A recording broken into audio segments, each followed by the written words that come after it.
Assalamualaikum warahmatullahi wabarakatuh. Pada materi kali ini kita akan membahas materi mendeklarasikan variabel. Oke, baik, kita mulai. Sebelum kita membahas materi mendeklarasikan variabel, kita bahas dulu aturan dasar penulisan dari PHP. Jadi aturan dasar penulisan PHP yang pertama itu, kalian perlu tahu bahwa PHP itu memiliki sifatnya namanya case sensitive. Jadi case sensitive ini dia membedakan huruf besar dan huruf kecil di dalam sebuah penulisan kodenya atau penulisan programnya. Jadi PHP tidak membedakan huruf besar dan huruf kecil ketika itu untuk penamaan function ya, function, penamaan kelas maupun keyword seperti echo, while, dan class. Jadi selain yang tadi saya sebutkan, itu tidak ada masalah ya untuk penamaannya huruf besar maupun huruf kecil. Kalian bisa lihat sini contohnya. Jadi untuk keyword bawaan PHP seperti echo, tidak ada masalah untuk penamaan huruf besar maupun huruf kecilnya. Itu dibaca sama ya. Ini dibaca sama. Jadi untuk case sensitive-nya itu berada pada penamaan variabel. Jadi ketika kita memberikan nama variabel, tidak boleh ada huruf besar maupun huruf kecil ya. Contohnya seperti ini. Ketika kita beri nama variabel nama dengan huruf kecil semua, ini dianggap satu variabel. Ketika kita beri huruf besar, ganti huruf besar variabel nama, huruf depannya menjadi huruf N besar, ini dianggap variabel yang berbeda juga. Begitu pula di sebelahnya ya, dengan variabel nama dengan huruf besar semua, ini dianggap variabel yang berbeda daripada sebelumnya. Jadi ketika kita menuliskan variabel seperti ini dianggap tiga variabel yang berbeda.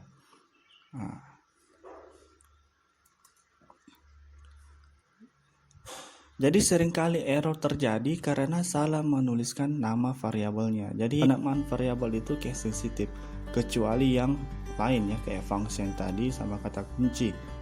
Itu tidak bersifat case sensitive. Untuk penamaan variabel itu sifatnya case sensitive.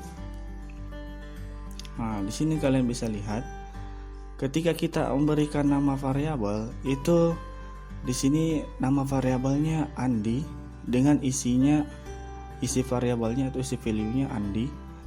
Ketika kita panggil echo suruh tampilkan variabel Andi, di sini kebetulan dituliskan nama variabelnya huruf besar A-nya, sehingga ini dianggap variabel yang lain, dipanggil untuk variabel yang lain, bukan variabel ini. Jadi makanya nanti muncul seperti ini ya, notifies. Di sini dianggap variabel Andi itu tidak ada. Ya, karena sini memang tidak ada dideklarasikan variabel Andi tadi dengan huruf besar di depannya. Sedangkan untuk yang ada dideklarasikan itu adalah huruf variabel Andi dengan huruf kecil semua. Mengatasi hal-hal yang seperti itu, terjadi error atau terjadi salah penulisan, diusahakan menggunakan huruf kecil semua dalam menuliskan variabel. Ataupun kalau kalian punya nama variabel lebih dari 2 kata, kalian bisa pakai underscore ya untuk menyambung kata tersebut. Di sini ada contoh program. Di sini kalian bisa lihat, di sini saya penulisan untuk variabel R dengan nilai 5.0. Di sini saya panggil variabel R-nya dengan variabel luas. Di sini sudah benar karena saya memanggil variabel R-nya dengan sesuai hurufnya ya, huruf kecil. Tapi ketika saya tuliskan huruf besar seperti ini pasti error, saya jamin. Kemudian untuk pemanggilan echo luas sama dengan untuk pemanggilan variabel luas, di sini sudah benar dia mencocokkannya dengan huruf kecil juga. Ketika saya menuliskan sini variabelnya dengan kalimat huruf besar semua, itu pasti error dan tidak dikenal variabelnya. Oke, kita masuk bagian kedua, aturan dasar penulisan PHP. Aturan dasar penulisan dalam PHP, kita bisa lihat di sini dari baris perintah dalam PHP-nya. Statement atau baris perintah di dalam PHP adalah kumpulan perintah yang menginstruksikan PHP untuk melakukan sesuatu. Jadi baris perintah ini terdiri dari satu baris tingkat, yaitu seperti perintah echo yang sering kita praktekkan ya. Biasa kita praktekkan minggu kemarin, echo. Atau bisa suatu kondisi rumit yang terdiri atas beberapa baris seperti kondisi if ataupun kondisi perulangan seperti loop. Jadi ini contoh-contoh pemrograman yang penulisan perintahnya satu baris ya. Ini penulisan perintahnya satu baris. Jadi dalam PHP ini biasanya kita lakukan penulisan perintahnya, aturan penulisan perintah dalam satu baris. Di sini ada dimulai echo, fungsi dan sebagainya. Pada umumnya penulisan perintah PHP itu seperti tadi ya, ataupun seperti ini. Jadi kita menulis satu baris, kita tuliskan dulu variabel bahasa sama dengan PHP, variabel versi sama dengan 7. Di sini kalian bisa lihat perbedaan untuk kata ataupun kalimat itu diberi tanda kutip 2, sedangkan untuk angka tidak pakai tanda kutip 2 isi value-nya. Jadi itu perbedaannya ya. Jangan sampai nanti kalian kasih angka itu tanda kutip 2, itu dianggap string ya, itu dianggap string. Jadi untuk model lainnya untuk penulisan perintah PHP, kalian bisa menuliskannya dengan cara seperti ini. Jadi kalian bisa menuliskan cara satu baris ya. Kalau kalian tidak mau repot, kalian bisa langsung tuliskan satu baris lurus seperti ini. Yang penting kalian tidak lupa titik komanya, karena biasanya orang menuliskan satu baris ini biasanya lupa menuliskan titik koma, karena titik koma itu dianggap bahwa kita selesai mendeklarasikan. Oke, kita lanjut menampilkan data dalam PHP. Pada umumnya data ditampilkan menggunakan perintah echo. Jadi contohnya seperti ini ya, kita lakukan kemarin echo PHP 7. Namun echo juga bisa dituliskan dengan cara seperti ini. Kita bisa masukkannya ke dalam kurung seperti ini. Jadi kalau kalian mau pakai cara seperti ini ataupun cara seperti ini, itu tidak ada masalah ya, itu terbaca semuanya. Contohnya kalian bisa kerjakan ini atau bisa perhatikan ini contohnya. Coba langsung untuk mengetahui apakah betul seperti itu. Silakan kalian coba tuliskan programnya ini di text editornya dan kalian coba tampilkan. Tapi jangan lupa aktifkan web servernya ya. Oke, kita lanjut. Jadi untuk yang dalam kurung, perintah print dalam kurung ini adalah gaya Python 3, dan untuk tidak dalam kurung ini adalah gaya Python 2. Jadi contoh programnya seperti ini bisa kalian kerjakan. Simpan dengan nama ya, print.php. Itu nanti kalian bisa simpan dengan nama seperti itu.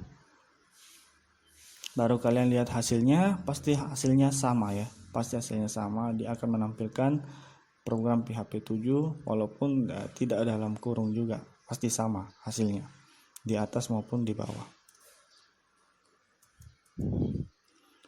Jadi PHP juga memiliki fungsi print ya. Fungsi print berguna untuk menampilkan data dengan format tertentu. Jadi fungsi print ini untuk menampilkan data dengan format tertentu. Ini gayanya bahasa C. Jadi kebanyakan PHP itu mengambil gaya dari bahasa C. Selanjutnya untuk kode %s ini adalah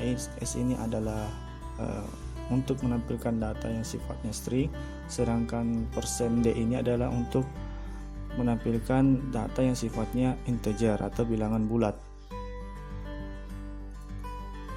%f menampilkan data yang sifatnya real, sedangkan %c menampilkan data yang sifatnya karakter. Jadi itu yang sering digunakan %s, %d, %f sama %c ya. Jadi jangan heran nanti bilang apa sih maksudnya ini. Jadi fungsinya untuk menampilkan data yang sifatnya sesuai yang kalian inginkan. Jadi contoh menampilkan data dengan fungsi printf, kalian bisa lihat di sini. Di sini contohnya, kalian bisa kerjakan contoh tersebut. Kalian bisa simpan dengan nama printf.php. Begitu pula dengan contoh-contoh yang lainnya. Kalau kalian mau coba, kalian bisa simpan dengan namanya sesuai dengan nama yang sudah tertera tadi. Oke, jadi PHP mendukung 3 jenis komentar. Jadi perlu saya ajarkan dalam memberikan komentar. Jadi komentar ini perlu dalam pemrograman. Nah, ini yang sudah saya jelaskan minggu lalu, bahwa pemberian komentar itu sangat penting dalam sebuah pemrograman, karena itu menjelaskan struktur yang kita lakukan ya, struktur pemrograman yang kita lakukan, apa fungsinya, dan penjelasan apa yang ingin kita terapkan pada struktur tersebut. Jadi kalau kalian tidak menempatkan komentar, kalian akan bingung tentang penulisan kode program yang kalian lakukan. Jadi pemberian komentar bisa kalian lakukan dengan 3 cara. Kalian mau menggunakan bahasa C atau C++ ataupun gaya Linux Shell ya. Nah, di sini kalian bisa gunakan 3 cara ini. Kalau saya pribadi, saya lebih suka menggunakan cara yang di tengah ini, yaitu gaya C++ dengan menggunakan slash 2 kali. Kenapa? Karena saya tidak perlu menekan tombol yang berbeda ya. Saya cukup menekan tombol 2 kali saja, yaitu tombol slash.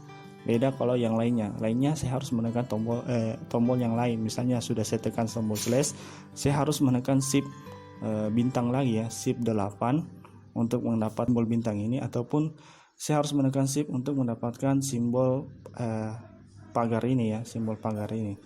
Nah, ini jarang saya gunakan, jadi saya paling suka gunakan ini slash 2 kali, karena ini lebih cepat menuliskan komentar. Baik, kita lanjut. Sekarang kita mendefinisikan variabel. Jadi untuk mendefinisikan variabel, kita bisa gunakan bentuk umumnya seperti ini. Jadi nama variabelnya apa, terserah kalian nama variabelnya apa, mau variabel A, variabel B, atau variabel C, ataupun menggunakan sebuah kata, ataupun menggunakan sebuah kata benda atau nama, terserah ya. Kalian tentukan sendiri nama variabelnya dengan value-nya, terserah apa kalian value-nya, mau value-nya string ataupun angka, kalian silahkan isi. Kemudian dalam memberikan variabel, kalian harus awali dengan tanda dolar ya. Kalian harus awali dengan tanda dolar ini. Nah, jadi di sini ada batasan-batasan penamaan variabel. Yang pertama, nama variabel tidak boleh mengandung spasi. Itu yang perlu kalian ingat. Di sini kalian bisa lihat contohnya. Jadi misalnya kalau dia 2 kata, kalian harus sambung seperti ini. Ini baru benar. Tapi ketika kalian menggunakan 2 kata dan dikasih spasi seperti ini, itu salah. Pasti kode programnya error. Selanjutnya, nama variabel tidak boleh mengandung simbol kecuali tanda underscore ya. Jadi ketika kita menggunakan nama variabel, tidak boleh ada karakter simbol sama sekali. Nah, kecuali underscore ini untuk menyambung 2 kata tadi, 2 kata tadi yang di spasi ya. Jadi karena kita tidak boleh menggunakan spasi atau karakter spasi. Nah, jadi karakter yang kita pakai adalah karakter underscore. Underscore ini kita pakai untuk menyambung 2 kata tadi. Nah, ini contohnya. Selanjutnya, setelah tanda dolar, nama variabel tidak boleh diawali dengan karakter angka. Nah, contohnya ini kalian bisa lihat. Jadi kalau kalian mengawali dengan karakter angka dengan nama variabelnya, itu pasti error. Jadi angkanya itu boleh dituliskan ketika kita sudah menuliskan nama variabelnya dan angkanya di belakang nama variabel tersebut. Nah, ini contohnya. Ini pasti benar. Selanjutnya, nama variabel tidak boleh menggunakan kata kunci yang sudah disediakan PHP. Kayak misalnya kata kunci break, for, if, while. Nah, itu pasti error ya. Itu pasti error. Nah, jadi kita harus menggunakan kata kunci atau kalimat-kalimat atau kata-kata benda yang tidak mengandung kata kunci dari pemrograman PHP. Nah, ini contohnya bisa kalian kerjakan ya. Ini bisa kalian coba sendiri, kasih nama dengan nama filenya dengan variabel .php.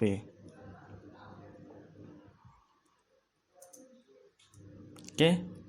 Selanjutnya kita masuk pembahasan selanjutnya, yaitu setelah variabel didefinisikan, nilai yang tersimpan dalam variabel tersebut dapat diakses berkali-kali dan dapat diubah sesuai dengan kebutuhannya kita ya. Jadi contohnya, kenapa bisa variabel itu diakses berkali-kali, kenapa bisa diubah isinya. Di sini kalian bisa lihat contohnya. Nah, untuk di sini kalian bisa lihat, sini saya punya variabel bahasa dengan isinya atau value-nya PHP, dan saya ingin tampilkan nanti bahasa isi dari variabel bahasa tersebut, ya. Kemudian saya di sini lagi saya gunakan lagi variabel bahasa yang isinya berbeda, yaitu Python, dengan nanti saya minta tampilkan lagi variabel bahasa. Jadi bisa seperti ini ya. Jadi variabel itu di dalam PHP bisa dituliskan berkali-kali dan bisa diubah isinya. Nah, yang penting sudah dieksekusi perintah eksekusinya ya, eksekusi variabelnya. Tapi ketika belum ada perintah eksekusi dari variabel dan kita tuliskan berkali-kali seperti ini, belum kita tuliskan echo, itu pasti error. Ya, pasti error. Jadi harus kita eksekusi dulu, baru kita gunakan variabelnya lagi. Selanjutnya, memeriksa nilai variabel. Jadi pembahasan materi selanjutnya adalah memeriksa nilai variabel. Ketika proses pembuatan program, kadang kita perlu memeriksa nilai dari suatu variabel apakah memiliki nilai atau tidak. Nah, untuk kebutuhan yang seperti itu kita bisa menggunakan fungsi isset, empty, dan isNull. Nah, fungsi ini akan mengembalikan nilai true jika variabelnya sudah didefinisikan dengan nilai tertentu, dan false jika variabelnya belum didefinisikan. Nah, kalian bisa kerjakan ini, contohnya fungsi isset, kasih nama filenya dengan isset.php, sudah ada di situ. Nah, di sini kalian bisa lihat ketika variabel sudah didefinisikan seperti ini, itu nanti ketika kalian menggunakan fungsi isset, itu nanti hasilnya pasti true karena benar kan, sudah definisikan isi variabelnya. Tapi ketika kita gunakan isset dengan variabel yang belum didefinisikan, itu pasti nanti hasilnya false ya, karena belum memang didefinisikan, tidak ada nilai sama sekali di dalam, ataupun tidak ada variabel sama sekali dengan menggunakan variabel B, makanya false isinya. Oke, selanjutnya kita akan menjelaskan fungsi empty. Jadi fungsi ini akan mengembalikan nilai true jika variabelnya belum didefinisikan dan false jika variabelnya sudah didefinisikan. Nah, jadi ini sebaliknya dari isset tadi ya. Jadi fungsi empty ini ke set. Nah, bisa kalian coba dengan cara seperti ini. Ini contohnya cara penggunaannya. Hampir sama dengan cara null, jadi tidak ada bedanya cara penggunaannya. Kalian bisa coba langsung untuk mengetahui hasilnya. Oke, di sini kita menggunakan fungsi isNull. Nah, terus bagaimana sih fungsi isNull ini? Jadi fungsi ini mengembalikan nilai true jika variabelnya berisi null atau belum didefinisikan. Jika fungsi isNull diterapkan pada variabel yang belum didefinisikan, maka PHP akan menampilkan pesan atau catatan ketika proses eksekusi berlangsung. Nah, kalian bisa coba fungsi isNull ini, kasih dengan nama filenya isNull.php, hampir sama dengan tadi ya. Kalian bisa tuliskan. Ini contohnya tadi dari variabel isNull ya, bisa kalian coba. Oke, mungkin sampai di sini dulu dalam mendeklarasikan sebuah variabel. Jadi nanti kita lanjut minggu depan materinya untuk mendeklarasikan variabel. Jadi materi minggu depan adalah materi lanjutan untuk mendeklarasikan variabel. Cukup sekian materi kita hari ini. Assalamualaikum warahmatullahi wabarakatuh.